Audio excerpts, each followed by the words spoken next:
Hey, come here. Did you know that you're not limited to controlling your cameras within Canvas through just your mouse or keyboard?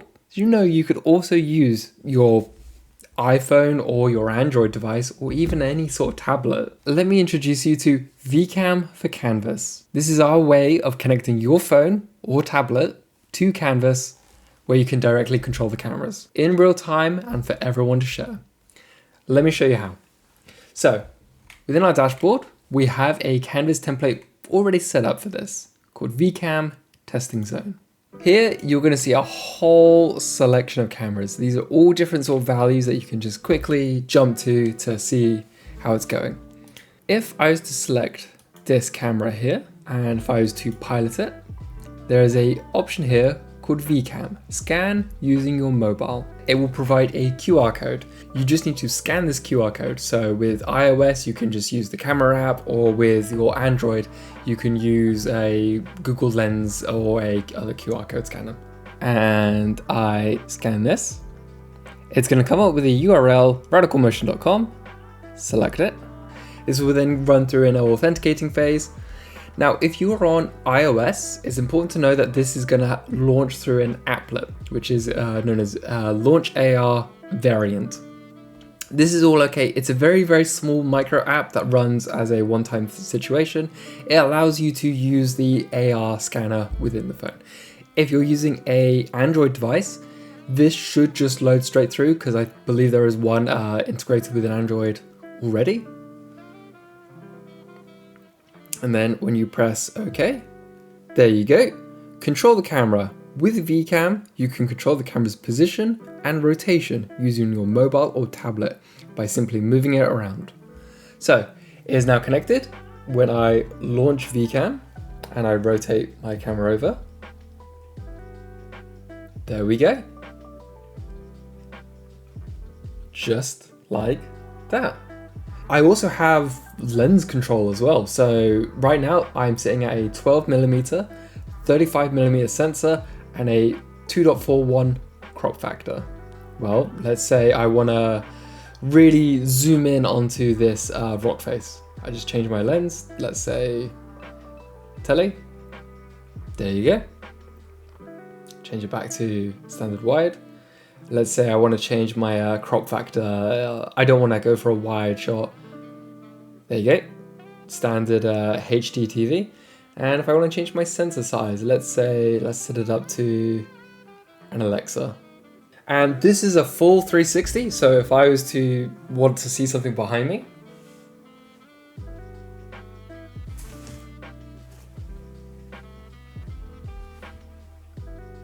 there you go.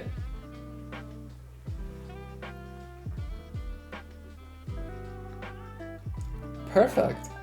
While I can change the lens types, I also have full depth of field control. So if I toggle this, I can then change the focus. This is a very close scene, so it's probably not going to change as much. But through the main UI, you can also see, so through the web page, you can also see that the depth of field is being adjusted. Turn that off. Now on the right hand side of the interface, I got a couple of other controls. So the top one here is stabilization. Stabilization is a value that goes from 0 to 1 with the default at around 50. And this affects how the motion of the gyro is then translated over to make a either fixed camera or a steady cam.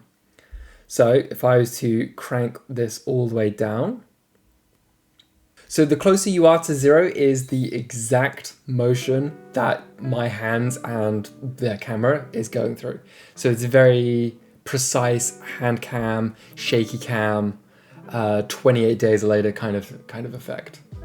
However, if I was to change this then to closer to 1, it is very smooth, it's very precise, and if I was to, it makes every action I do deliberate.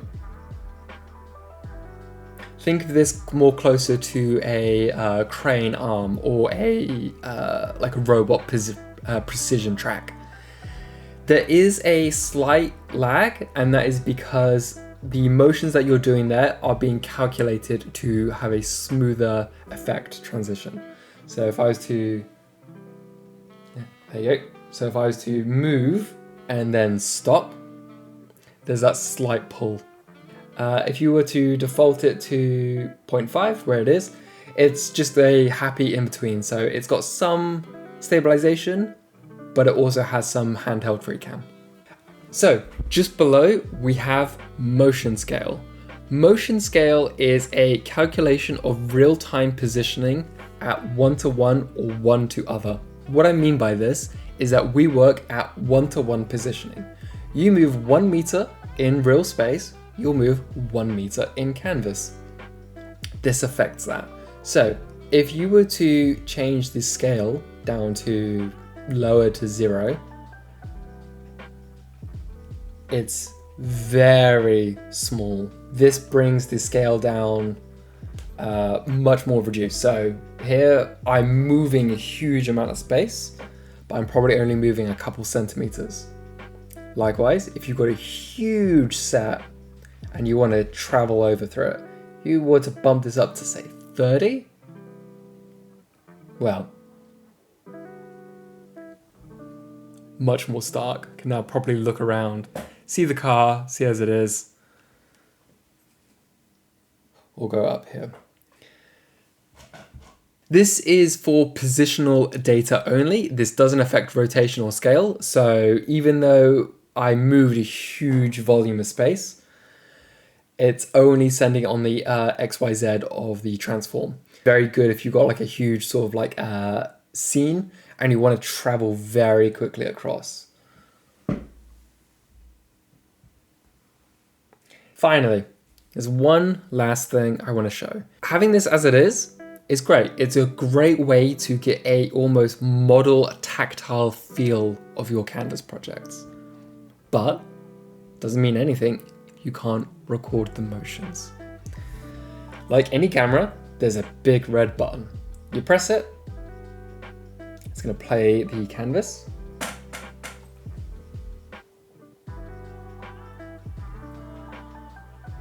down low, and then finally up. And then when I'm ready, stop. Your recording has been saved for playback on your main device.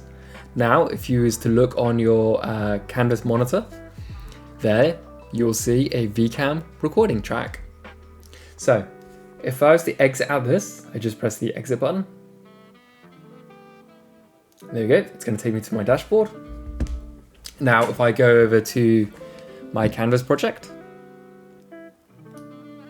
and if I enter in through VCam, there is my recorded motion, then and there. If for whatever reason I wasn't happy with this, I can then just record another one. I'll just write over it, or I can delete it here. Maybe the camera positioning's off. Even though I can move this as I desire and trim it, much like how I can do with motion clips. But if I wanted to have a clean slate, I can just delete it and then start again. So that there is VCam for canvas. Quick fire round. So you don't need to be logged in on your mobile device. In fact, actually, as you can see, I'm not logged in right now. There you go. So if I press start creating, log in and sign up. All you just need is the QR code, which comes from the camera. If the QR code is not being scanned for whatever reason, or is throwing an error, please do refresh your canvas on your desktop. And if it still is not appearing correctly, or it's not working as intended, get in touch with us on Discord. It is important for you to leave the canvas on your desktop as is. Don't minimize, don't open up a new tab, and don't close the canvas. The data is still being networkly transferred.